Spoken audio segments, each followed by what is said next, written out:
औज़ुबिल्लाहि बिस्मिल्लाहिर्रहमानिर्रहीम सूरत अल-बकरा आयत 101 लफ्ज़ी तहक़ीक़ करेंगे। वलम्मा वा और लम्मा हरफ़ शर्त है जब कभी भी जाअहुम आए तशरीफ़ लाए हम उन सब के पास रसूल कोई रसूल रसूलों में से कोई भी रसूल उनके पास जब आया मिन इंदिल्लाही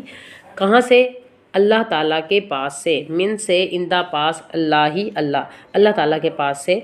जो पैगम्बर आया वो क्या था मुसद्दिकुन सद्दका युसद्दिकु तस्दीक वो तस्दीक कर रहा था कन्फर्मेशन दे रहा था जो उनके पास पहले से ऑलरेडी मौजूद थी तो वो कन्फर्म करने वाला था ला वास्ते माँ इससे जो माँ साथ इनके पास है हम इनके पास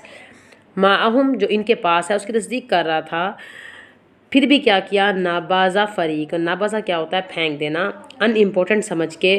इम्पोर्टेंस ना देना उसको इग्नोर कर देना इग्नोर कर देता है उनमें से एक फ़रीक़न एक ग्रोह एक ग्रुप एक जमात मिनल लज़ीना इनमें से जो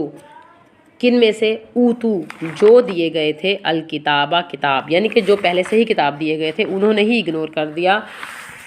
कौन सी किताब तौरात और इंजील और इसके अलावा जो सुहुफ़ थे उनके पास ये मौजूद थी फिर भी जो नेक्स्ट किताब उनके पास आई वो उसको नहीं मान रहे थे। किताब अल्लाह की वराअहुम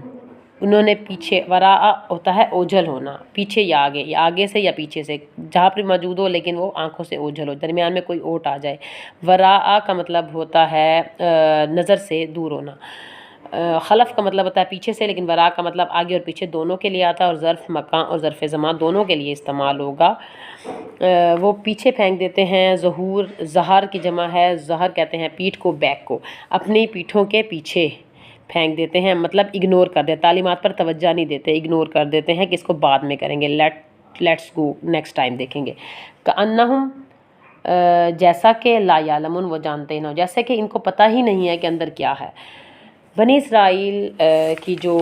कंटिन्यूशन चल रही है उनकी एटीट्यूड की तो उसके एटीट्यूड में ये भी शामिल था कि इनके पास जब भी कभी नया नबी आया हज़ूर करीम सल्लल्लाहु अलैहि वसल्लम से पहले भी उनके पास हज़रत मूसा अलैहिस्सलाम के बाद काफ़ी पैगम्बर आए और हज़रत ईसा अलैहिस्सलाम भी इस तरह से आए थे और हज़रत इद्रीस अलैहिस्सलाम भी। तो ये जब पैगम्बर जब भी उनके पास आया करते थे उनकी बात नहीं मानते थे हालांकि उनके पास जो भी कन्फर्मेशन और कंटिन्यूएशन होती थी वो अल्लाह ताला की किताबों की ही होती थी और वो किताबें पहले भी उनके पास मौजूद होती थी और ये नहीं कि उनको पता नहीं था उनको ऑलरेडी पता था कि इस किताबों में क्या लिखा है। उनके पिछली आयत में हमने पढ़ा है कि 3 किस्म के वादे भी थे उनके साथ कि नेक्स्ट जब बुक आएगी तो आपने उसको मानना है लेकिन उन्होंने नहीं माना। और इनके अपनी किताब के साथ क्या सलूक था कि अपनी किताब को भी उन्होंने बैक फुट डाला हुआ था पीठों के पीछे मतलब ये नहीं कि पीछे रखते थे मतलब ये है कि वो इग्नोर करते थे कि उसके अंदर क्या अहकामात है इसमें क्या लिखा है टोटली इग्नोर कर देते थे। फिर सही यानी कि उनका बिहेव ऐसा था कि वो इनका बर्ताव था कि वो जानना ही नहीं चाहते थे। या उलमाओं की अमली तस्दीक किस चीज़ से होती है इल्म की जबकि उनके अमल से उसकी तस्दीक हो। किसी इल्म की अमली तस्दीक जब तक ना हो हम नहीं समझ सकते कि वो। और बनी इसराइल का हाल ये था कि वो किताब उनके पास थी लेकिन वो नेक्स्ट किताब को भी नहीं मानते थे और अपनी किताब को भी नहीं। आज कुरान की क्या फरियाद है आज की हमारी नस्लों के लिए हम लोगों ने इस आयत से हमें क्या मिलता है कि आज हमें भी नहीं पता और हम इस लेने को तैयार भी नहीं है कि हम इसके लिए कुछ वक्त निकालें कि इसके टाइम फिर सही करते रहते हैं यानी कि अपने टाइम को कन्वर्ट करके इस किताब के लिए नहीं लगाते। हमारी आइंदा नस्लों का क्या हाल है क्या उनको कुरान के बारे में पता है। हमारी शेल्फों में तो किताब मौजूद है लेकिन इसके अंदर क्या लिखा हुआ है ये नहीं हमें पता ही नहीं है अंदर क्या लिखा हुआ है पता ही नहीं है कि हमने नेक्स्ट उसके लिए क्या करना है पीछे फेंका हुआ है। सब कुछ इंपॉर्टेंट है सब कुछ हमारे सामने है लेकिन इंपॉर्टेंट क्या नहीं है कुरान पाक इंपॉर्टेंट नहीं है उसके अंदर जो इन्फॉर्मेशन है वो इंपॉर्टेंट नहीं है। आज नहीं कल नहीं कल सही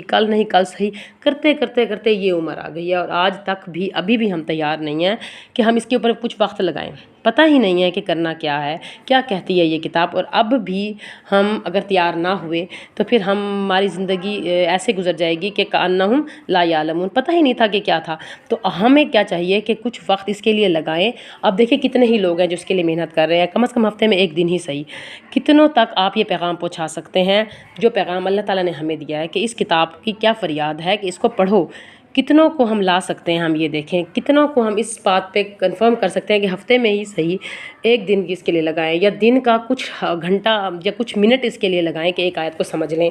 हम सबका ये फ़र्ज़ है कि उनको भूला हुआ सबक अपनी कौम को याद करवाएं, अपनी नस्लों को, अपनी कौम को, ताकि